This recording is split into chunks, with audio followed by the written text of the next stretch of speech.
Hello વિદ્યાર્થી મિત્રો, આવી ગયા તમે? ઓકે, ચલો આપણે અભ્યાસ શરૂ કરીએ. અરે કરવો જ પડે, શું વાત કરો તમે. સ્વાધ્યાય 14.1 સંભાવનામાં સ્વાધ્યાય 14.1 પ્રશ્ન 8. એક થેલામાં 3 લાલ અને 5 કાળા દડા છે. થેલામાંથી એક દડો યાદચ્છિક રીતે કાઢવામાં આવે છે. બહાર કાઢેલ દડો લાલ હોય, લાલ ન હોય એની સંભાવના કેટલી? હવે થેલામાંથી એક દડો યાદચ્છિક રીતે કાઢવામાં આવે છે. આપણા ફર્સ્ટ વિડીયોની અંદર આપણે કીધું છે યાદચ્છિક. યાદચ્છિકનો અર્થ થાય છે મુક્તપણે, નિર્વિઘ્ને, કોઈ પણ અવરોધ વિના. આવો આનો અર્થ યાદચ્છિકનો થાય છે. તો કોઈ પણ અવરોધ વિના મુક્તપણે થેલામાંથી એક દડો, કેટલા દડા કાઢવામાં આવે છે? એક દડો કાઢવામાં આવે છે, બરાબર. તો જે દડો બહાર નીકળે છે એ લાલ હોય એની સંભાવના કેટલી અને લાલ ન હોય એની સંભાવના કેટલી? ચલો આપણે સોલ્યુશન કરીએ આનું રીત. ઉકેલ મેળવીએ આનો, જોઈએ. તો દડા જે છે, કુલ દડા કેટલા છે, બરાબર? તો લાલ દડા 3, કાળા દડા 5, કુલ થઈ ગયા 3 ને 5 8. આ કુલ દડા થયા, કુલ દડાની સંખ્યા, બરાબર ને? ઓકે, બરાબર. હવે એ 8 દડામાંથી એક દડો બહાર કાઢવામાં આવે છે. આ વિધાન લખવું પડશે ને.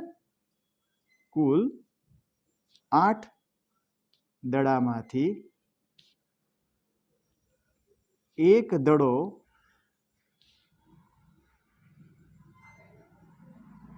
યાદચ્છિક રીતે બહાર કાઢવામાં આવે છે, બરાબર. ઓકે, તો કુલ 8 દડામાંથી એક દડો યાદચ્છિક રીતે બહાર કાઢવામાં આવશે. આવી રીતે તમે કુલ કેટલા દડા બહાર કાઢી શકો? 1 by 1. તો ભાઈ 8 દડા તમે બહાર કાઢી શકો છો. તેથી કુલ પરિણામો જે છે, બરાબર, અથવા તો તમારા કુલ પ્રયત્નો કેટલા થશે? વધુમાં વધુ 8. કુલ પરિણામો જેને કહીએ આપણે n બરાબર 8, બરાબર છે. હવે આપણે જોઈએ, બહાર કાઢેલ દડો લાલ હોય, બરાબર. પહેલું જોઈએ, બહાર કાઢેલ દડો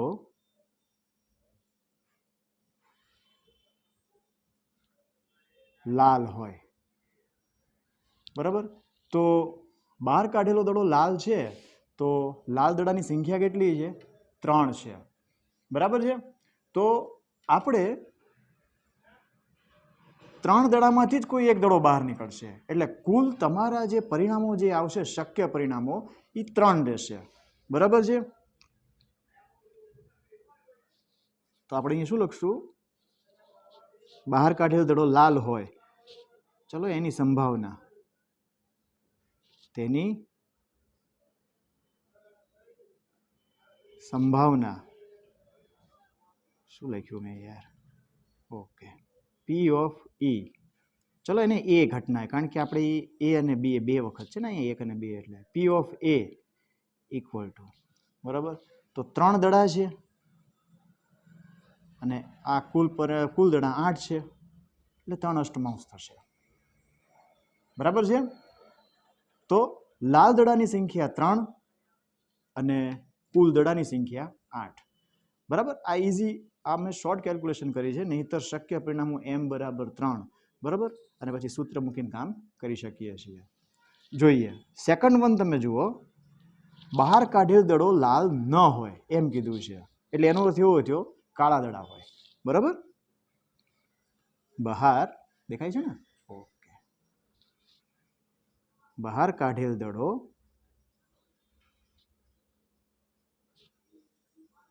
લાલ ન હોય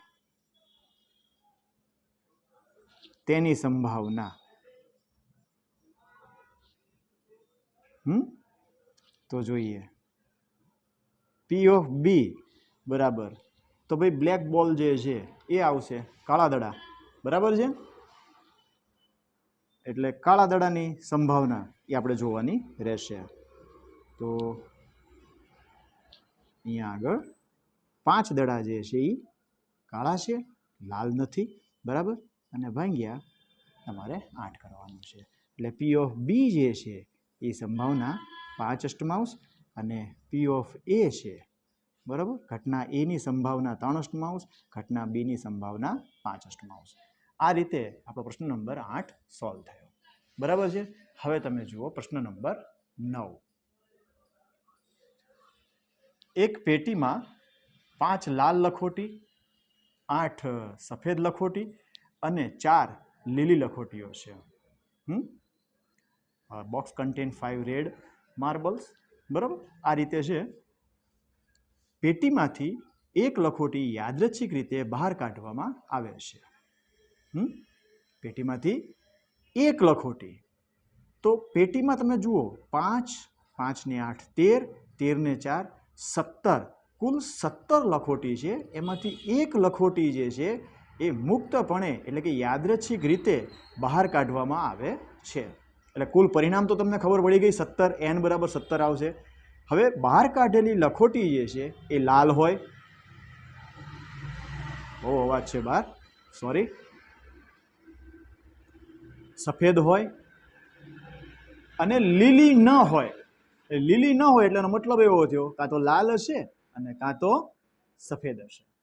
ચલો આપણે એનું જરાક સોલ્યુશન મેળવીએ. રીત જોઈએ આપણે એની. લાલ લખોટીઓ 5 છે, સફેદ લખોટીઓ એ કેટલી છે? 8 છે અને લીલી લખોટીઓ જે છે એ કેટલી છે? 4 છે, બરાબર. એટલે કુલ લખોટીઓ જે છે એ 8 ને 4 12 ને 5 17 થઈ, બરાબર છે. ઓકે. હવે 17 લખોટીમાંથી એક લખોટી જે છે યાદચ્છિક રીતે બહાર કાઢવામાં આવે છે, બરાબર. 17 લખોટીઓમાંથી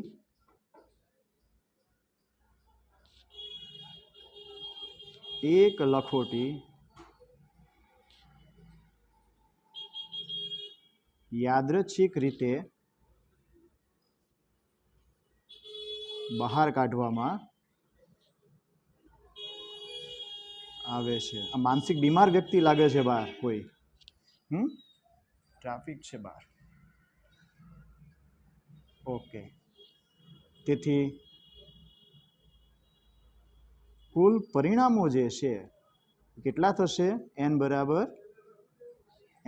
17 થશે, બરાબર છે. ઓકે. હવે આપણને શું કીધું છે? લાલ હોય, બહાર કાઢેલ લખોટી લાલ હોય એમ વાત કરી છે આપણને. એ જોઈએ. બહાર કાઢેલ લખોટી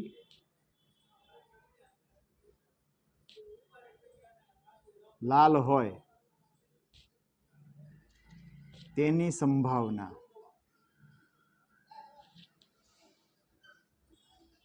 તો બહાર કાઢેલ લખોટી લાલ હોય એની સંભાવના જે છે એ કેટલી થશે? તો લાલ લખોટી જે છે એ 5 છે, બરાબર. તો 5 ભાંગ્યા કુલ પરિણામ 17, બરાબર છે. જો લાલ લખોટી કેટલી છે? 5 છે અને કુલ પરિણામ કેટલા છે? 17 છે, બરાબર. એટલે 5 ભાંગ્યા 17 આ એની સંભાવના થઈ, બરાબર છે. ચલો આને પી ઓફ એ કહી દઈએ, બરાબર છે. પછી સેકન્ડ વન તમે જુઓ શું કીધું છે? બહાર કાઢેલ લખોટી સફેદ હોય, બરાબર. એ જોઈએ આપણે. બહાર કાઢેલ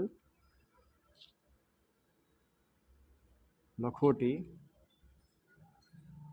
સફેદ હોય તેની સંભાવના. મેં વધારાનું બધું જ લખાણ કાઢી નાખ્યું છે, સમય આપણો બચે, એક્ઝામમાં પણ કોઈ પ્રોબ્લેમ ન થાય. બરાબર છે? એટલે પી ઓફ બી બરાબર, તો સફેદ લખોટી કેટલી છે? 8 છે અને કુલ લખોટી 17 છે. તો 8 ભાગ્યા 17. બરાબર છે? ઓકે. અને થર્ડ વન જે છે આપણે, એ શું કીધું છે આપણને? ત્રીજું જુઓ તમે કે લીલી ન હોય, બહાર કાઢેલ લખોટી લીલી ન હોય તેની સંભાવના કેટલી? તો એ પણ જોઈ લઈએ. દેખાય છે ને? ઓકે.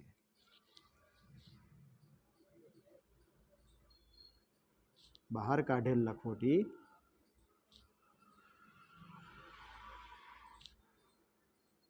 લીલી ન હોય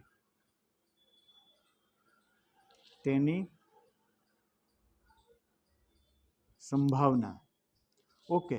લીલી ન હોય તેનો મતલબ એવો થયો એ લાલ હશે અથવા સફેદ હશે. અથવા શબ્દ હું બોલું છું એટલે તમારે સરવાળાની નિશાની મૂકવાની, પ્લસની. બરાબર છે? એટલે કે 5 + 8. શું મૂકવાનું? 5 + 8 ભાગ્યા કુલ લખોટી 17. 5 ને 8, 13 ભાગ્યા 17. બરાબર છે? તો આ જે છે ને, તેથી ત્રીજી ઘટના જે છે પી ઓફ સી ઇક્વલ ટુ અહીંયા આવ્યું 13 ભાગ્યા 17. બરાબર છે? આ 3 સંભાવના જે છે આપણને મળી ગઈ. ઓકે. હવે આપણે પ્રશ્ન નંબર 10 જોઈએ.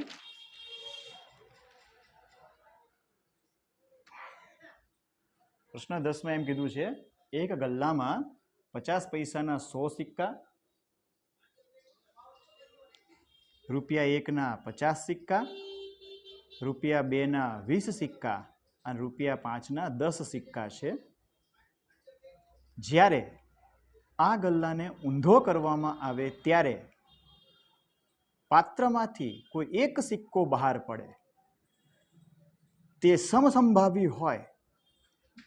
કોઈ પણ સિક્કો બહાર પડી શકે છે, સંભાવના બધામાં સમાન છે.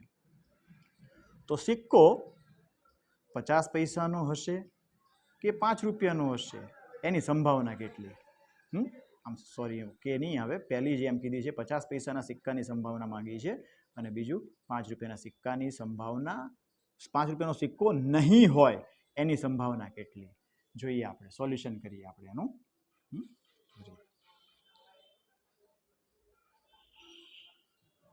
શું આપણને કીધું છે? પહેલાં તો આ જોઈ લઈએ, ટોટલ સિક્કા કેટલા છે. 50 પૈસાના 100, બરાબર છે? ₹1ના 50, 100 ને 50, 150, અને ₹2ના 20 સિક્કા, એટલે 150 ને 20, 170, અને 5ના 10 સિક્કા, 170 ને 10, ટોટલ 180 સિક્કા થાય છે. બરાબર ને? જોઈએ આપણે. 50 પૈસાના સિક્કા, પેલા લિસ્ટ બનાવી નાખીએ. કેટલા છે? 100. બરાબર છે? પછી ₹1ના સિક્કા, એ કેટલા છે? 50 સિક્કા. ઓકે. ₹2ના 20 સિક્કા,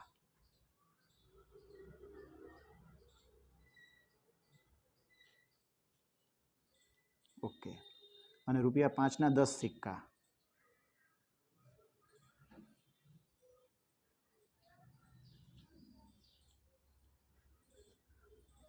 ટોટલ 1 ને 2 3 ને 5 8, 180 સિક્કા થયા. બરાબર ને?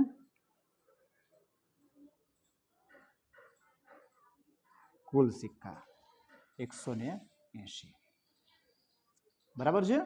ઓકે. હવે આપણને આ પાત્ર જે છે એને ઊંધું કરવામાં આવે ત્યારે એક સિક્કો બહાર પડે છે. બરાબર?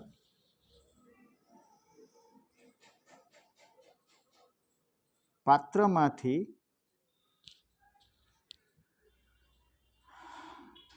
એટલે 100 ને પાત્રમાં 180 સિક્કામાંથી, બરાબર? આ પાત્રમાંથી નહીં, પાત્ર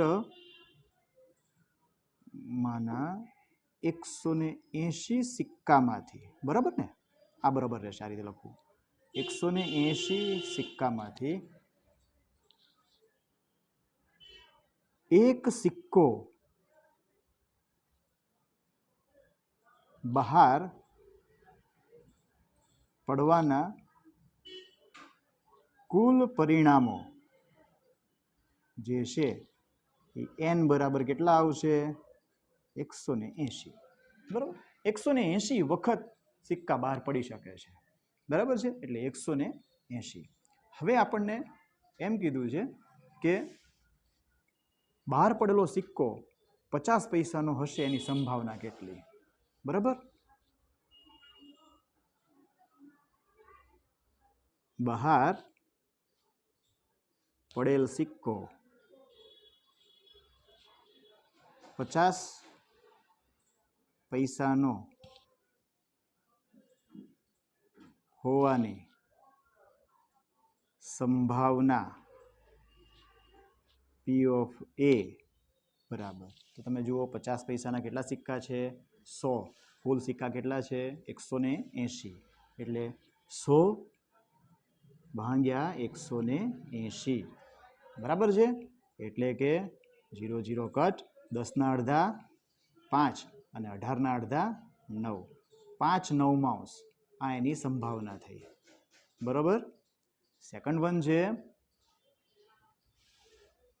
₹5નો સિક્કો નહીં હોય, એટલે એનો મતલબ એવો થયો એ 50 પૈસાનો હોય, ₹1 હોય અથવા ₹2. અથવા હું શબ્દ વાપરું છું એટલે તમારે પ્લસની સાઇન વચ્ચે મૂકવાની રહેશે, બરાબર છે? સેકન્ડ વન, બહાર પડેલ સિક્કો, બહાર પડેલ સિક્કો ₹5નો નહીં હોય તેની સંભાવના, તેની દેખાય છે ને? ઓકે, તેની સંભાવના, ઓકે, તો P of B બરાબર 50 પૈસાનો હોઈ શકે, અથવા ₹1 હોઈ શકે, અથવા ₹2 હોઈ શકે. એટલે 100 + 50 + 20, બરાબર છે ને? 100 + 50 + 20